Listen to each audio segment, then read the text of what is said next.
درنو زده کوونکو السلام علیکم. ستړي مه شئ په دې هیله چې راته روغ جوړ او خوشحاله وئ. ګرانو زده کوونکو هیله لرم چې خپل کتابونه، کتابچې، قلمونه، پنسل پاکونه ټول منظم پاک وساتئ او منظم جوړ وساتئ او خپل روغتیا ته مو ډېر پام وکړئ. سمه ده؟ درنو زده کوونکو مخکې له دې چې راشم نوی درس شروع کړم لومړی غواړم له تاسو څخه وپوښتم تېر درس مو څه شی و او کورنۍ دنده مو څه وه؟ آفرین. تېر درس زموږ تاسو و آفرین اوښ خبرې کوي.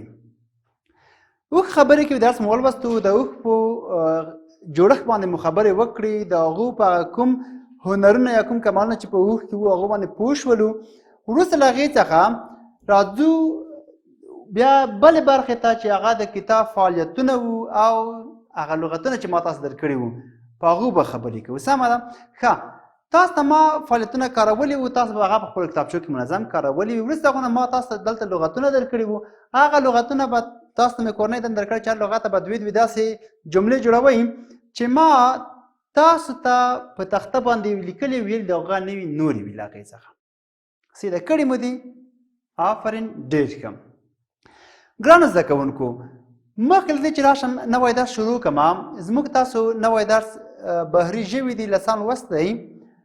په دې اړه به خبرې کوم، خو له دې څخه مخکې باید ووایم چې موږ تاسو باید همیشه خپل نظافت او خپل روغتیا ته ډېر پام وکړو، ځکه روغتیا هغه څه دي که چیرې موږ تاسو روغ نه وو نو موږ تاسو به لوست هم ونه لوستلی شو. موږ تاسو به خپل ژوند کې د کوم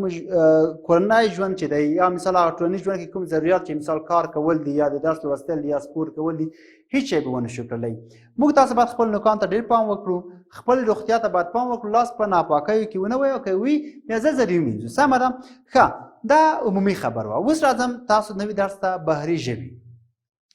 بهري ژوي یعنې بهري حیوانات. صحیح ده؟ ګوره یو حیوانات چې دي هغه حیوانات دي چې هغه په ځمکه کې اوسېږي. صحیح ده؟ هغه حیوانات چې په ځمکه کې اوسېږي هغو ته بهري حیوانات نشي ویلی. یو ډول حیوانات دي چې هغه هم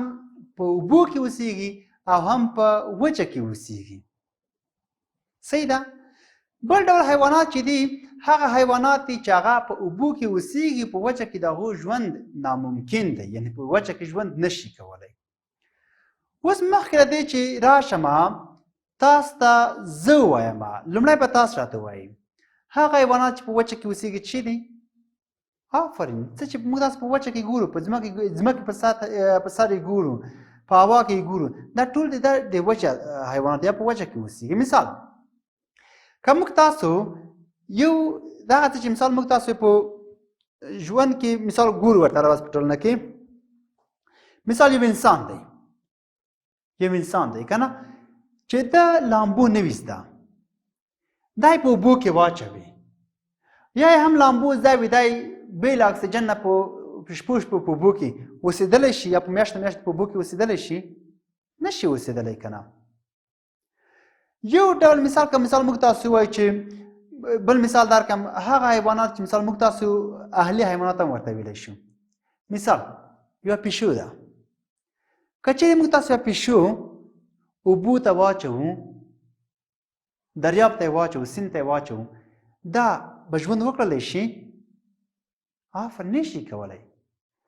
که چیرې موږ تاسو د خپل ژوند کې چې نور شیان ګورو، مثال مرغان درته راخلم بل مثال، که مثال موږ تاسو یو باز، هغه باز چې مثال دا کورنی په کور کې اموخته وي، خو خیر بازان خو ډېر کم په کور کې اموخته وي، مثال هغه اوبو ته واچي، دا په میاشتو میاشتو په شپو شپو په ورځ ورځ اوبو کې ژوند وکړلی شي؟ نه. ممکن ډېر کم وخت دپاره یو باز په اوبو کې یوه حمله وکړي، یوه غوټه وخوري بېرته پورته شي لاړ شي والوځي، دومره کولی شي، خو موږ هم ډېر نشي کولی، هغه هم ډېر کم بازان. صحیح ده؟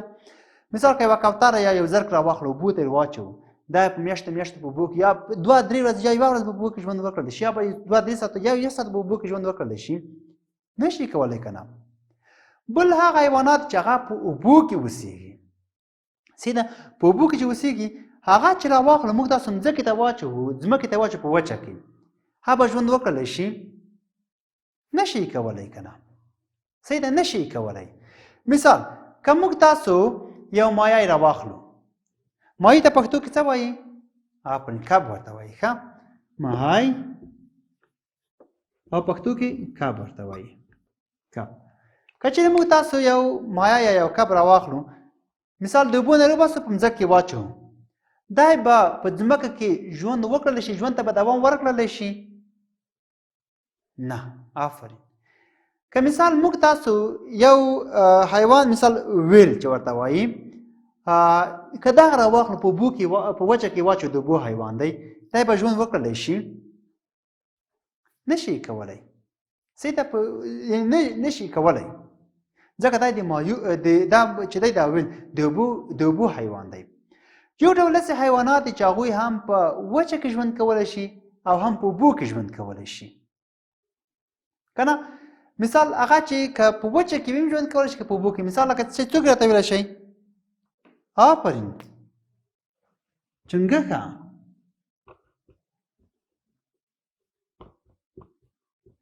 چنګښه که چیرې موږ تاسو وینو په اوبو کې ژوند کولی شي په وچه کې هم ژوند کوي زه یوه کیسه درته کوم سمه ده تاندو پورې چې د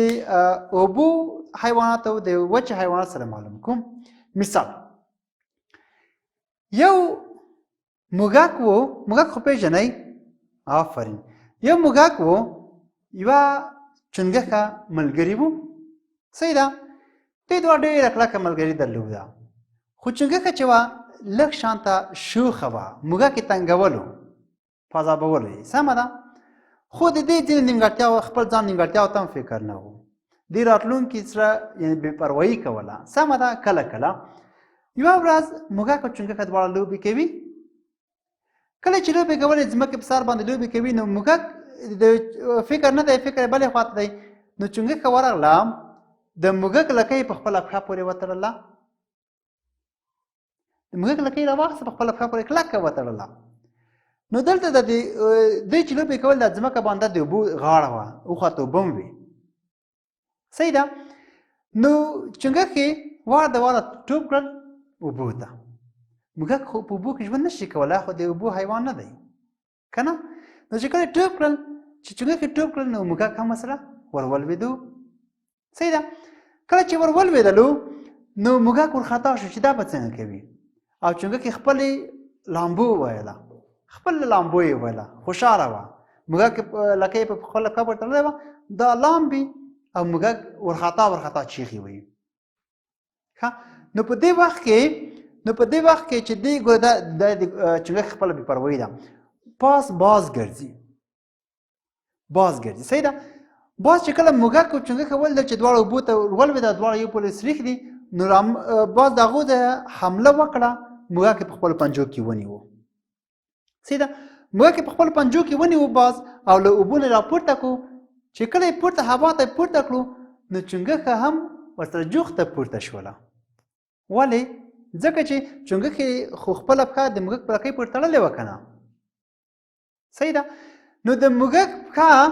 چې د چنګښې په لکۍ پورې تړلې وه نو چنګښه د موږک سره یو ځای باز پورته کړل له دې څخه موږ څومره درسونه اخیستلی شو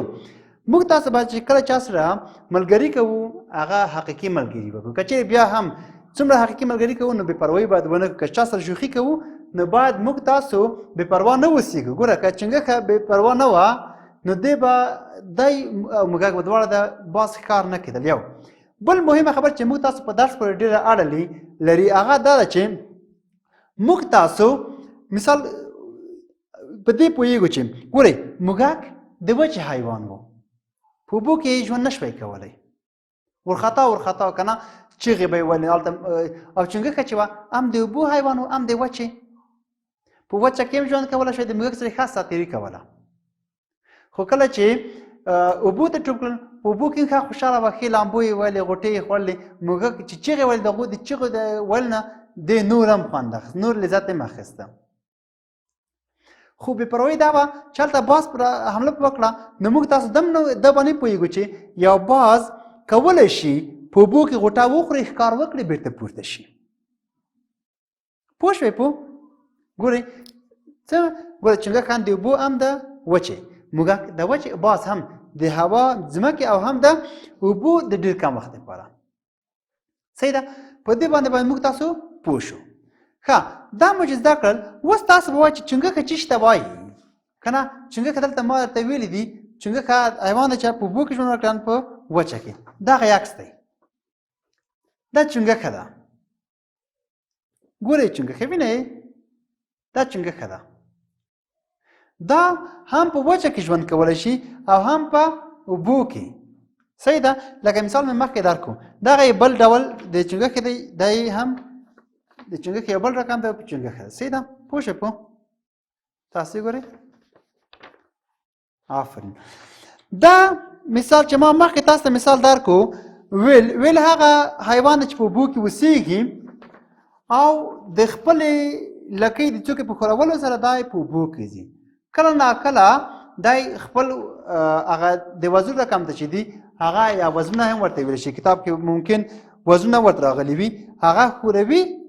او دا خپل لامبو وي او ځي راځي دلته ما ځینې شکلونه در راخیستي د اوبو د حیواناتو چې تاسو یې کتلی شئ دغه دی که نه مثال دا رقم حیوانات دوی د اوبو حیوانات دي دا هغه حیوانات چې دوی په وچه کې ژوند نشي کولی ښه اوس د اوبو حیوانات ګورئ اوس دا هم ګټه لري هم مثال تاوان لري مثال ګټه دا ده چې موږ تاسو کولی شو د هغو له غوښو استفاده وکړو لکه مایع چې دی موږ کولی شو د مایعو د غوښې نه استفاده وکړو ښه سم صحیح ښه غذا هم ده او ښه خوراک هم دی که نه بل چې دی مثال موږ تاسو کولی شو مثال کله چې په خدای ناخواسته یو څوک چیرته روان دی په بیړۍ کې سپور یا په کښتۍ کې سپور دی خدای ناخواسته کومه واقعه وشوه دوی اوبو غرق کړل کله چې اوبو کې ډوب شول دی نو دا د اوبو د حیواناتو خوراک کېږي دا یې تاوان و صحیح ده خو خدای پاک هیڅ شی بې حکمته نه دی پیدا کړي که خدای پاک یو حیوان په ځمکه پیدا کړی دی داسې حیوان پیدا کړی چې هغه په ځمکه کې واوسېږي نو داسې حیوان هم پیدا کړی چې په اوبو کې هم ژوند وکړلی شي پوه شوئ پوه که خدای پاک مثال چنګښه داسې پیدا کړی چې په اوبو کې ژوند وکړلی شي داسې هم پیدا کړی چې په وچه کې ژوند وکړي شان د وچې شان د اوبو دی صحیح ده نو ګرانو زده کوونکو زموږ تاسو درس نن بحري ژوي یا بحري حیوانات وو هغه حیوانات چې په اوبو کې اوسېږي دوی خوراک هم په اوبو کې وي خدای پاک خپل رزق ورته رسوي همغلته نو دا زموږ تاسو درس و نو راتلونکي ورځ کې به تاسو له خیر سره بحري ژبې کتاب کې به ښه صحیح ووایئ کله مو چې ولوستو په سخت لغتونه به لاندې خط کش کې زه ورته معنا کړمه او خپل کتابونه کتابچې پنسلونه قلمونه به له ځان سره ولرئ درس ته به تیار وئ نو راتلونکي ورځ کې به له خیره د کتاب لوست ووایو سمه ده آفرین ښه تر بیا پورې په خدای سپارم ښه وختونه کامیاب او بریالي اوسئ